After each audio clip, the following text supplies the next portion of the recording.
মৌলানা সাদ সাহেবের কারণে এবং ওনার অনুসারীদের কারণে এতাআতি ভাইদের কারণে যে সমস্যা দেখা দিয়েছে, যে ফিতনা দেখা দিয়েছে, ওটার বড় একটা খতরনাক দিক হলো এটা ইহদাস ফিদ্দিন, মেহনতের মধ্যে বেদাত ঢুকানো, আবার উল্টা এই বেদাতকে সুন্নত এবং সিরতের নাম দেওয়া এবং এই দাবি করা যে মৌলানা সাদ সাহেব কাজকে সিরতের উপর উঠাতে চাচ্ছেন, এই জন্য যত ইখতিলাফ। কাজকে সিরতের উপর উঠেতে চাচ্ছেন, এই জন্য যত ইখতিলাফ। নতুবা ওই অন্যরা চায় না সিরতের উপরে কাজ উঠেতে, অন্যরা চায় যে মাশায়েখের তাজরিবার ভিত্তিতে কাজ করবে, উনি চান সিরত মোতাবেক কাজ করবেন, এই জন্য দ্বন্দ্ব। বলেন নাউজুবিল্লাহ। মানে ইহদাস করছে, নব আবিষ্কার করছে, বিধানে হাত দিচ্ছে, আবার ওটাকে সিরত নাম দিচ্ছে, সুন্নত নাম দিচ্ছে। কত ভয়াবহ এটা! এবং সেটার জন্য তাহরিফ করতে হচ্ছে। এজন্য প্রতিটা জিনিসের মধ্যে এই কমপক্ষে তিনটা অপরাধ, তিনটা অন্যায় থাকবে। সেজন্য ওলামায়ে কেরাম ফিকিরমন্দ হয়ে এই বিষয়ে তম্বি করা ইমানি দায়িত্ব মনে করেছেন, সেজন্য তম্বি করেছেন। এটা তো একটা দিক বললাম। এরকমভাবে আল্লাহ তাআলা হেদায়েতের জন্য পাঠিয়েছেন নবী রাসূলদেরকে। সর্বশেষ নবী, আখির নবী হযরত মুহাম্মদ মুস্তাফা সাল্লাল্লাহু আলাইহি ওয়াসাল্লাম, খাতামুন নবিয়্যিন লা নবিয়্যা বা'দাহু। হযরত মুহাম্মদ মুস্তাফা সাল্লাল্লাহু আলাইহি সাল্লাম এবং আগের যত নবী রাসূল এসেছেন, আল্লাহ সবাইকে হেদায়েতের জন্য পাঠিয়েছেন। তাদের সিরতকে আল্লাহ তাআলা নমুনা বানিয়েছেন, উসওয়ায়ে হাসানা বানিয়েছেন। তাদের সিরত পেশ করতে হবে উম্মতের সামনে, ওখান থেকে উম্মত যাতে আদর্শ গ্রহণ করতে পারে, শিক্ষা গ্রহণ করতে পারে। মৌলানা সাদ সাহেবের একটা সমস্যা, অনেক দিন থেকে, বেশ পুরানো সমস্যা। আমরা ভেবেছি মুসা আলাইহিস সালামের ব্যাপারে আক্রমণাত্মক কথা বলার পরে যখন রুজু করেছে, এটা হয়তো উনি এখন ছেড়ে দেবেন, এটা আর কাজ আর করবেন না। কিন্তু এই কাজ এখন উনি করে যাচ্ছেন। নবীদের সিরত, নবী রাসূলদের সিরত, ওনাদের ঘটনা এমনভাবে পেশ করেন যে ওখানে উনি ত্রুটি দেখাচ্ছেন নবীদের, যে নবী খেয়াল করেন নাই, ওনার ভুল হয়ে গেছে, এটা খেয়াল করা দরকার ছিল, খেয়াল করেন নাই। এই ভঙ্গিতে উনি উপস্থাপন করেন নবী রাসূলদের ঘটনা। বলেন নাউযুবিল্লাহ। একবারে কাছাকাছি সময়ের ঘটনা আছে। 24/9/2019, 24/9/2019 সুলাইমান আলাইহিস সালামের ব্যাপারে ঘটনা। সুলাইমান আলাইহিস সালামের ঘটনা যেটা কোরআনে প্রশংসা দিয়ে শুরু করেছেন আল্লাহ তাআলা, নি'মাল আবদু ইন্নাহু আওয়াব।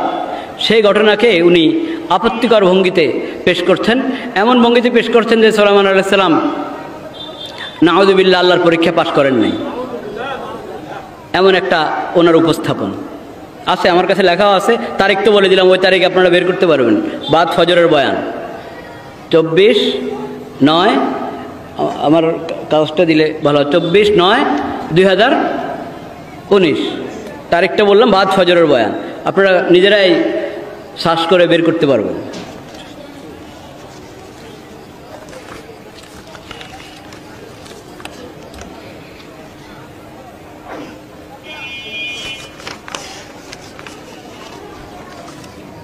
চব্বিশ 9/2019 বাদ ফজর। যেহেতু আকসার উলামায়ে কেরাম তালেব ইলম খালি উর্দু পড়ে দিলে হবে, পুরো বয়ান আছে আমার কাছে, আপনারাও পাবেন বয়ান খুঁজে। পুরো বয়ানটাই আছে, যত লম্বা বয়ান পুরোটা আছে। ওটার মধ্যে যেই খুব বেশি আপত্তিকর অংশ যেটা, সেটা পড়া হচ্ছে। अम्बिया को भी असबाब इसीलिए मिलते हैं, अम्बिया को भी असबाब इसीलिए मिलते हैं। सुनो तो सही मैं क्या कह रहा, अम्बिया को भी असबाब इसीलिए मिलते हैं, हमारी तो क्या हैसियत है। अम्बिया को भी असबाब अल्लाह इसीलिए देते हैं, सुनो गौर से, अम्बिया को भी अल्लाह असबाब इसीलिए देते हैं कि देखना चाहते हैं कि इस वक्त या इस सबब कि इस वक्त ये इस सबब की वजह से मुझे याद रखते हैं या सबब की वजह से मेरा हुक्म ज़ाय हो जाता है। असबाब इसीलिए देते हैं, अम्बिया को भी अल्लाह असबाब इसीलिए देते हैं कि देखना चाहते हैं कि इस वक्त ये इस सबब की वजह से मुझे याद रखते हैं या सबब की वजह से मेरा हुक्म ज़ाय हो जाता है। सोचो तो सही, सुलेमान अलैहिस्सलाम को ऐसे घोड़े दिए अल्लाह ने, ऐसे घोड़े नादिर व नायाब जो कभी ना इससे पहले रहे और ना इसके बाद भी कभी हुए। ऐसे घोड़े बड़े खूबसूरत हवा में उड़ते थे सवार को लेकर, इतने कवी कि हवा में उड़ते थे, समंदर में तैरते थे और ज़मीन पर दौड़ते थे। बड़े खूबसूरत घोड़े। सुलेमान अलैहिस्सलाम इन घोड़ों को देखने में मशगूल हो गए, सुलेमान अलैहिस्सलाम इन घोड़ों को देखने में मशगूल हो गए, घोड़ों को देखने में मशगूल हो गए। सुलेमान अलैहिस्सलाम घोड़ों को देखने में मशगूल हो गए और ऐसे मशगूल हुए कि असर की नमाज कदा हो गई और सूरज डूब गया घोड़े देखने में।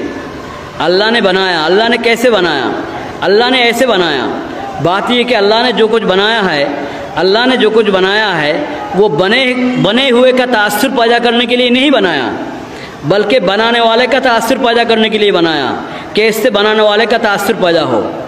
बस कुफ़ार वो हैं जो बने हुए से मुतासिर होते हैं, और मुसलमान वो हैं जो बनाने वाले से मुतासिर होता है। बना हुआ बनाने वाले के तारुफ के लिए है। इस वक्त अल्लाह को याद करते, इस वक्त अल्लाह को याद करते उनको देखने में मशगूल हो गए, और असर की नमाज कदा हो गई। देखा वक्त, अरे असर नहीं पढ़ी, इतना गम असर की नमाज के कदा होने का। तलवार मंगाई और सारे घोड़े काट कर ख़त्म कर दिए, कोई बाकी नहीं रखा कि उनकी नस्ल ही ख़त्म कर दो, इसलिए कि इन घोड़ों को देखने की वजह से असर की नमाज कदा हो गई। सोचो, जिन्हें अपने अमल के ज़ाया होने का गम होता है, अल्लाह उसके अमल को ज़ाया नहीं करते। जिन्हें अपने अमल के ज़ाया होने का गम होता है, अल्लाह उसके अमल को ज़ाया नहीं करते। कहा तलवार लाओ और सारे घोड़े ख़त्म। कहा है अल्लाह, मुझे आज के असर पढ़नी है, मुझे नहीं चाहिए घोड़े, मुझे आज के असर चाहिए। 24/9/2019 বাদ ফজর। তো আসবাব আল্লাহ পরীক্ষার জন্য দিয়েছেন। ওই পরীক্ষার মধ্যে ওনার ভাষা হলো সুলাইমান আলাইহিস সালামের দরকার ছিল এখন আল্লাহকে স্মরণ করা, তা না করে উনি ঘোড়া দেখার মধ্যে মগ্ন হয়ে গেলেন। আল্লাহকে স্মরণ করা দরকার ছিল, দুইবার বলছেন আল্লাহকে স্মরণ করা দরকার ছিল, এখন আল্লাহকে স্মরণ করা দরকার ছিল, কিন্তু উনি ঘোড়া দেখতে ব্যস্ত হয়ে গেলেন। সুলাইমান আলাইহিস সালামের এই ঘোড়াগুলো, ওইগুলো আল্লাহ রাস্তার ঘোড়া ছিল না? এগুলো তো আল্লাহ রাস্তার ঘোড়া ছিল নাকি? দুনিয়াদারদের দুনিয়ার ধন সম্পদ যেমন থাকে দুনিয়াদারদের, ওরকম ঘোড়া ছিল সুলাইমান আলাইহিস সালামের। কথা বলেন না কেন? সুলাইমান আলাইহিস সালামের ঘোড়াগুলো আল্লাহ রাস্তার ঘোড়া ছিল না? তো আল্লাহ রাস্তার ঘোড়ার দেখভাল করে, এটা তো নেক আমল। তুমি তো আল্লাহ রাস্তার ঘোড়ার দেখভাল করছেন, এই দেখভাল করছেন, লম্বা সময় নিয়ে দেখভাল করছেন। এর ভিতরে ওনার ওই দিনের ওজিফা, কোরআনে তো জিকিরের কথা আছে, কোরআনের শব্দ তো হলো জিকির। ওই দিনের যেই জিকিরের ওজিফা সেটা থেকে গেছে, সেটার জন্য সুলাইমান আলাইহিস সালামের আফসোস হয়েছে। উনি নিয়েছেন, এক তফসির আছে ওই জিকিরের দ্বারা উদ্দেশ্য আসরের নামাজ শুনি, সেটা নিয়েছে।